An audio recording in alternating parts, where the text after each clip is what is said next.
Another. Paul's death was years in the future, and there was a mortgage to pay, Vine's calling for attention, and Sheila's health to look after. Just hours after Bluey's body was incinerated, neighbors and friends began asking, "Are you going to get another dog?" Or, "When are you going to get another dog?" The question, posed so many times, it began irritating Paul. His reaction refracted through a membrane of inner sadness. People meant well, as common a courtesy as asking, "How are you?" Or in the words of Cassandra's sweet Mississippi drawl, "How y'all doing?" An open-ended question about your health and mood. The more accurate translation is simply, "Hello." The same hello conveyed in French with "Comment ça va?" or in Japanese with "O genki desu ka?" to which an appropriate response is, "I'm fine, thank you. How are you?" Even when you're not. But that's how you answer politely.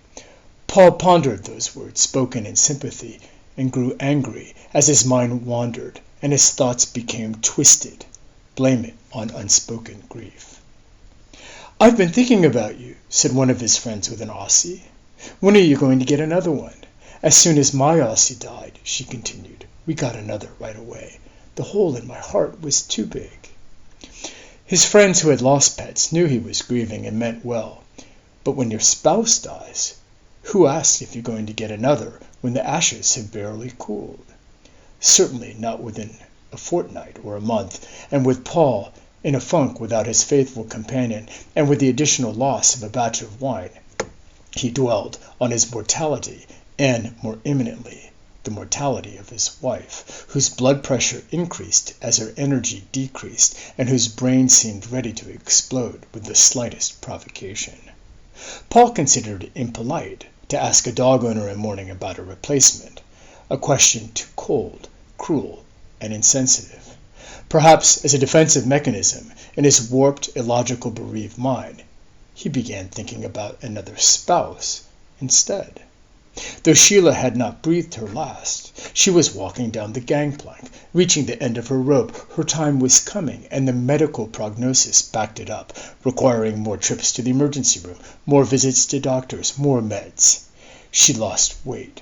Her Lipitor legs grew thin as a giraffe's. She had more sores, more craters on her body than a lunar landscape. Yet each day she walked up and down the mountain to tend and talk with the vines. Paul spent weekends with the vines, who filled his mind with music, thoughts, and dreams. As he clipped weeds and thinned shoots, he found himself in imaginary conversations with Marcy, Jane, and Rachel, the three muses representing three generations. Marcy, the youngest, some 30 years his junior, Gen X. Jane in the middle, the dreadlocks, Goldilocks candidate, 14 years younger, Gen Y. And Rachel, his classmate, a baby boomer. All right, a late baby boomer. He enjoyed the company of all three, who inspired him in her own way as he trimmed, thinned, and hauled, and fell deeper and deeper in love. His dilemma was whom to choose, and he, rather ridiculously, debated the merits and demerits of each as a future soulmate. All this while Sheila was very much alive, thank you. Marcy was useful and carefree, a state of being without worry, reminding Paul of his youth. But he fretted his prostate would burst from her sexual appetite. And what about her, as yet unspoken, ticking time bomb for children? He recalled the magnificent salmon, that journey from the deep ocean upriver to tiny streams toward their birthplace, arrive at their spawning grounds, and fertilize eggs with their milky cream, the climax of an incredible journey. And then? Rapid decline. Do men of a certain age mirror the heroic lives and deaths of salmon? One and done. Does sex kill? And then Paul, a father? A romantic notion sown by the vines. The biblical patriarch Abraham fathered a babe at a ripe old age. Nothing is impossible with the Lord. And when Paul was back in the house away from the vines, thoughts of waking at midnight to change diapers and make formula were sobering. It was one thing to rise pre-dawn to rehydrate yeast to formulate a batch of wine. But baby formula? Every night? For a year? No thank you. 20-something. 40-something, 50-something. Paul thought they were each great ages. Look how beautiful the muses are. What about Carrie Ann, approaching 60? A Beatles tune popped into his head.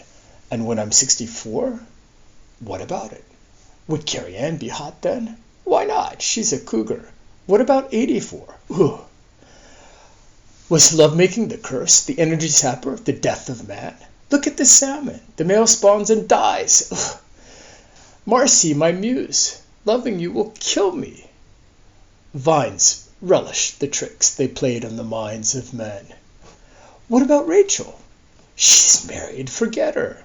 What if she divorces? Don't get your hopes up. She was my childhood sweetheart. Doesn't that mean anything? Best to forget her. What about Carrie Ann? Age appropriate? Check. Wait, isn't she older than you? Who cares? Fun to be with? Check. Hot? Check. She's your neighbor, for Christ's sakes. Whoops, forgot for a moment. Forget her. He went back to hacking weeds and shoveling dirt. What about Jane? She's age appropriate, isn't she? Not so fast. Paul was in good shape from working in the vineyard. Or was he? And began thinking about the time he would turn 84, his father's age, and Jane would be 70, full of life and vitality. What would that be like? Will I be able to keep up with her? Could I satisfy her in every way a woman 70 years young desires to be satisfied? He spun so many questions in his head. Would she even considering a man 14 years her senior? Does she even want to marry? Does she even like me? He reasoned they could enjoy 25 years together, plus or minus, traveling around the world, savoring steak tartare and Malbec wine from Cahors on a Parisian sidewalk, admiring nighttime fountains, pasta and Brunello of Rome, the falafel of Istanbul, terracotta warriors of Xi'an, and fresh fruit drinks of Jakarta. A single day with Jane could be a lifetime. 25 years, a galaxy. A year without Jane, or sharing life with Jane, was another year lost, and as each year passed, his sadness grew. What if I could slow aging?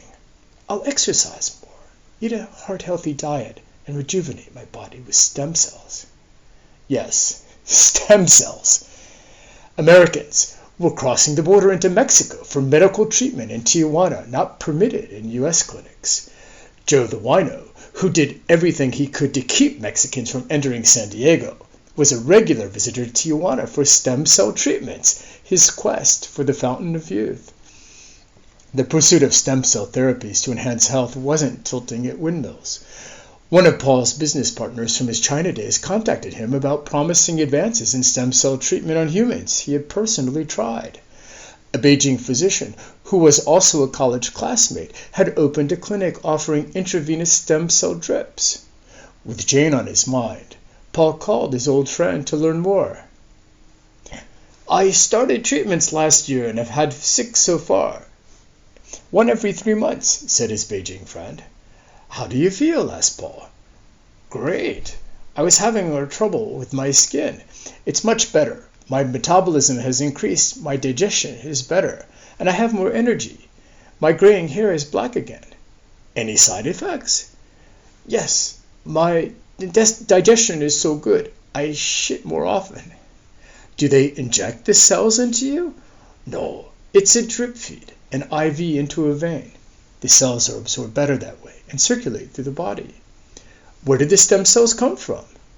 They're good stem cells, grown from teeth. You better be careful, Paul warned his friend, who in the past had tried various Chinese tonics to increase manpower, or you'll make another baby. Mayo Enti, no problem. We're allowed 2 children now. You should come back to China and try this. Your hair will grow back. I don't care a rat's ass about my hair, said Paul. Besides, shaved heads are cool in the U.S. now, wondering how Jane regarded men with shaved heads. Have you heard anything from Christine? I was going to ask you the same thing, Paul answered. I haven't seen her in years.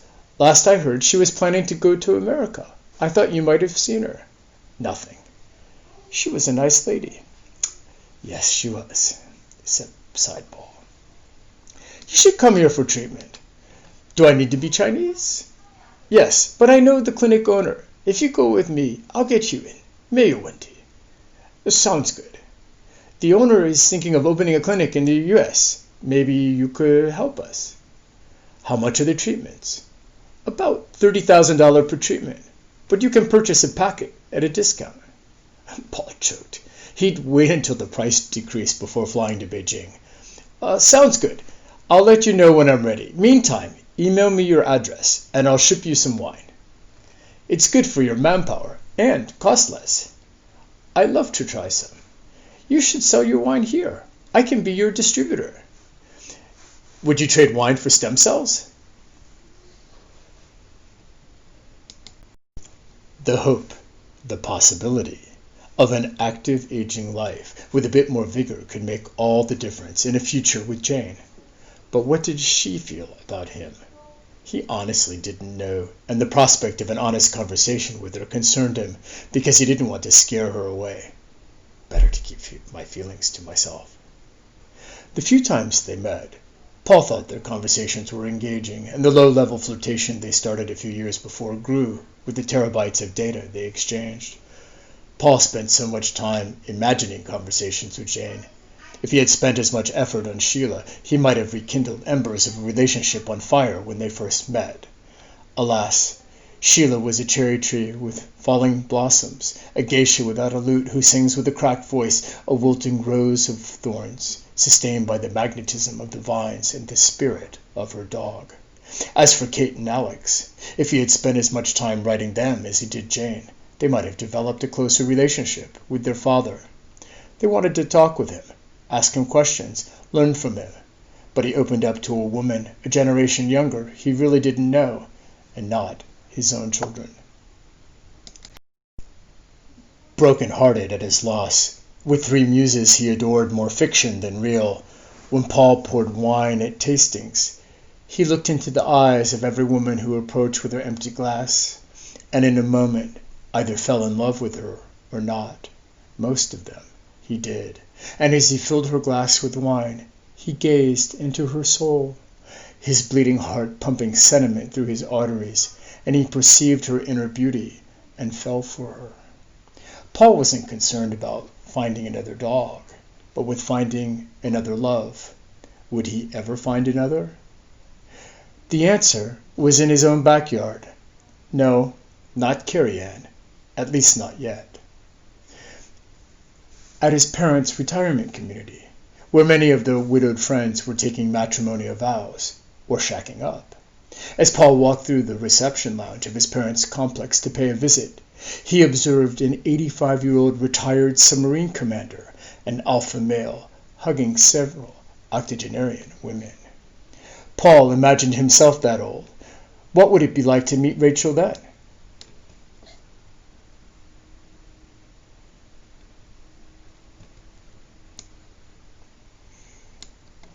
What would they feel as they hugged? Would it be as exciting at that age as when they first held hands? Was life like that, denying what you desired in youth, but serving it to you abundance in your sunset years? If he stayed alive, in good health another 30 years, with all his equipment intact, would the rooster have a coop of chickens? Would there be a harem from which to choose? The last shall be first, if he stuck around long enough. Paul the Perseverant, sex after 70. No, make that 80. Paul asked his father about the commander after entering his parents' apartment. "You know, son, we're not dead yet," said Jimmy. His mother sat in the living room with one of her lifelong friends. Paul overheard part of their conversation. "Don't change your name," his mother said, "and do write a prenuptial. Your daughters may be against the marriage, but it's your life, and you need to enjoy what's left." When Paul stepped in to greet the visitor, his mother explained her friend had rekindled a relationship with her high school boyfriend, and after 65 years, they were planning to marry. Paul thought of Rachel again. What kind of couple would they make in 30 years? Paul's mom said after her friend left, "I haven't seen her look this happy in years. There's an extra spring in her step. And her fiancé, he was having a lot of health issues. Since they reconnected, he's been doing much, much better. Who could be against that?" "You're right, Mom," replied Paul. When he returned to his house that evening, he wrote a letter by hand to Rachel, suggesting they meet the next time she visited San Diego. Before falling asleep, he checked his email and found a message from Jane. "I'm flying to Dubai next week for my birthday with 27 girlfriends. Can you join us?"